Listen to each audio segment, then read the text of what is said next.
Today I'm speaking with Leighton Brown. He is a business development officer at the Jamaica Business Development Corporation, the St. Anne chapter. Welcome, Leighton. Thank you so much. Now we're in a very sensitive time. The climate has changed drastically from a few months ago with the emergence of COVID-19. So a lot of entrepreneurs, a lot of business people are worried. But before we even get into that, I want you to tell me about JBDC's mandate, what you do for businesses. JBDC is the country's premier small business development support agency.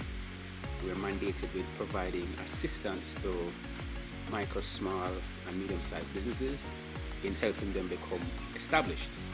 We provide an array of services to small and micro businesses in helping them to become established and to be able to achieve more. We also have relationships with other supporting agencies and regulatory bodies to ensure that this, increase in competence or whatever need is necessary is met. Okay.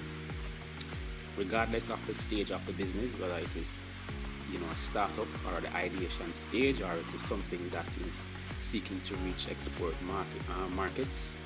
So, whatever the deficiency that business might be experiencing, we try to help them to overcome the hurdles. Give me a large picture of how you have helped businesses in St. Anne and in Jamaica on a whole to actually develop into sustainable businesses.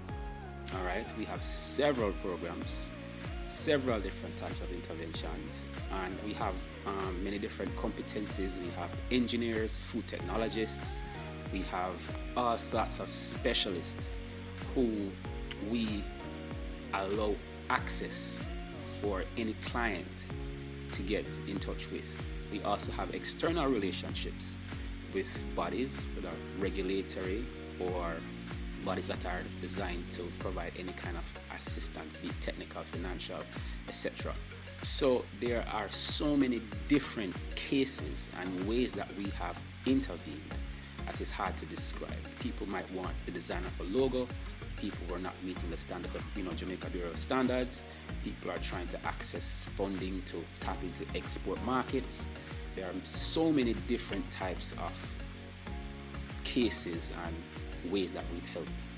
So you actually help persons, you help businesses, and let me just kind of veer off into what you're not, because you mentioned that you work along with regulatory bodies. So you are not a regulatory body. Speak a little bit on that. Right. Unfortunately, many people believe that because we're a government agency, that we are a regulatory watchdog, and this is a serious misconception, because our primary focus is really to get businesses to be more optimal. It's all about economy, it's all about creating opportunities. And so instead of watching to see if you are meeting regulations, we actually recommend compliance and help people to actually attain compliance, because being compliant allows our business access to different types of resources. And so rather than trying to see if we are compliant, we are more concerned that you are making the most of your opportunities. It's more of, let us see what your situation is and let us see how we can help you out of it regardless of where you are. Okay, very good. So walk me through a little process here. So a business comes in, they may be a new entity. What are some of the programs that you apply to help that business to grow? Before we even get into the actual services, one of the things we need to have with our business is a sit down. We want to have our business demonstrate what its unique circumstances are. Now, it's useless to try to fill a drum with a bucket that's leaking. So many times we want to evaluate the actual circumstances of this business and to see what the gaps are before we recommend solutions. So one of the first things we need to do is have a sit down where we discuss the actual circumstances and weigh what your options are, and then we look at recommendations. But like I said, because we have so many departments within the agency as well as external relationships, we are not necessarily limited on what kind of services that we can provide. You have any examples of a particular business? You don't necessarily have to call the name, but some business entity that you have actually taken from, say, a startup to a sustainable level? There are different gaps that business would come to us with. Sometimes you might find that there are issues with costing, or somebody might have some kind of a brand identity issue. We have businesses that are lacking in funding. We have businesses that are not meeting regulatory standards. And so there are many different types of cases that we would have actually assisted. Of course, we wouldn't necessarily release that kind of information, but there are very many examples. We provided them with business plans to access funding. We provided them with proposals. There are many different cases that we would have helped.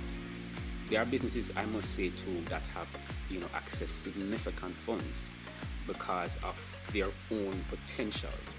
If a business, for example, is, worthy of significant investment, while JBDC is not necessarily the agency that provides the funding, what we do is we kind of facilitate relationships for these people to access funding. So I can tell you that there are businesses that have been financed for considerable amounts through our program. All right, so what are some of the requirements? Yes, you look at your business idea, and if it seems sustainable or viable, then what else would that business or that person need to have for you to say, okay, we can work with this?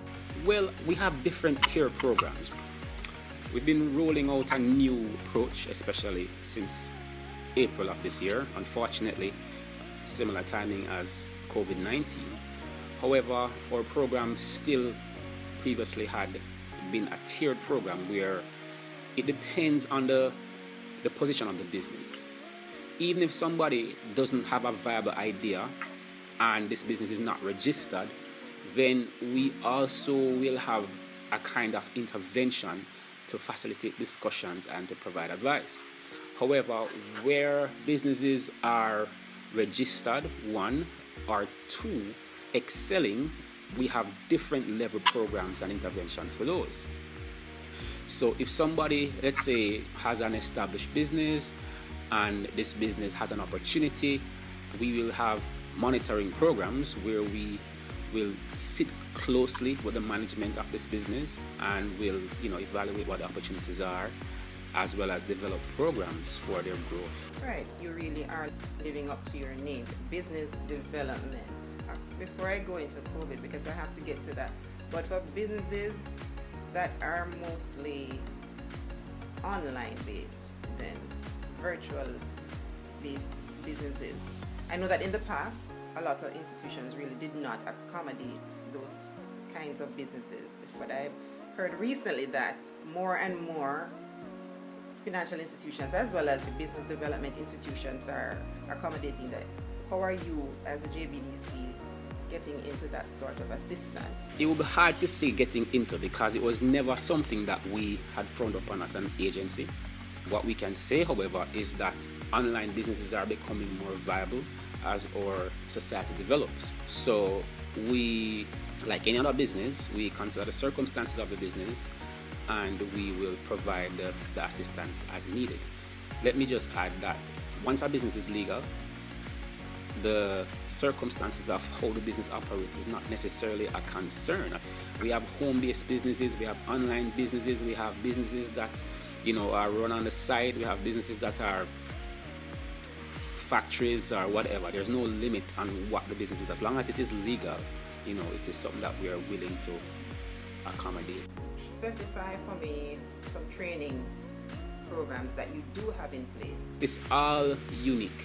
There are different training products, like there are different intervention programs, and so it depends on the actual circumstances. What you'll have is that there might be agencies or organizations which will hire us to provide trainings for their stakeholders, or we ourselves might have internal trainings according to particular programs where we have. And so there are so many different types of training. What I can say though is that our training programs are designed around a particular need and a particular occasion, right? So if you might have like an agency where they have a program and they want to provide a particular competence within the program, be it record keeping, be it marketing or management on a whole, then we could customize a program or a training program for that. On the other hand, we have our structured training for our standard programs, and we would actually administer these regularly throughout the year. All right, that's very good to know and very comforting and very promising. All right, so let's get a little bit into COVID-19 that has just suddenly come upon us. And many persons want to know, how have your business hours changed and your operations changed? Unfortunately, we're now operating from home, so the general public does not necessarily have physical access to their business development officers. However, we still accommodate virtual and mobile meetings.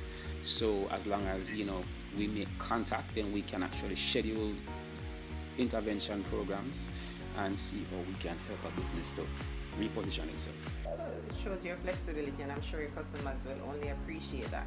Now, what is your advice, Mr. Brown, to businesses now that are worrying about the future of their business, especially a business that may be very young, just started within a year or even less? What is your advice to such a business owner? My advice is to reevaluate the market and to see what opportunities lie in this market. You'd have developed a series of skills and competencies. You'd have developed capacities and equipment, machinery, whatever kind of producing or production competencies you'd have had. Now it's time to reevaluate the environment and to see what needs there are, because wherever there are needs and problems, it means that there are opportunities to provide solutions. Right, so I'd be concerned if there were no problems in this current environment, because if there are no current problems, that means there are no current business opportunities. Now, because there are so many new problems, there are so many new business opportunities, and so I'm encouraging people to really evaluate. I mean, there are different circumstances. I won't say that everybody will find opportunities right now. For those who don't see opportunities, it's time to be wise about the resources you have. Should you be, minimizing your operations to ensure you don't lose a lot of money? Should you actually be closing down and getting out of business? As a business person, you have to be the one who takes responsibility to recognize that this environment is happening whether I like it or not. Now, I need to know what I'm going to do about it. And so once you have some kind of a plan, that's where JBDC comes in. A lot of entrepreneurs should be commended, because I see a lot of persons reacting very swiftly. Persons are making masks, persons have made disinfectants, persons have made hand sanitizers, and there are many more opportunities that are out there. So take heart, entrepreneurs. Last question for you, Mr. Brown. Tell us your contact information, how people can get to you. St. Anne, your head office. We have a CUG phone for the St. Anne office. The telephone number, of course, 876-508-2104. My email address is lbrown@jbdc.net. The head office number is 928-516168. And if they make a connection with the head office, then we have several business development officers who are capable and eager to help. Now, COVID is not a permanent situation, and so I'm recommending also that you are wise about the choices you make. Things will, and I won't say go back to normal, but things will change. That's one thing that's guaranteed, changes, and business people should always remember that. So make wise plans, interpret well, be as resourceful as you can. I know it sometimes seems like a dark tunnel, but if you sit and evaluate what your current opportunities are, as under-resourced as you might seem, sometimes you might recognize that there's somewhere to start from. Very useful information, helpful and encouraging from Leighton Brown, Business Development Officer at the Jamaica Business Development Corporation, the St. Anne chapter. Thank you so much for taking the time to talk to us at Tova Communications.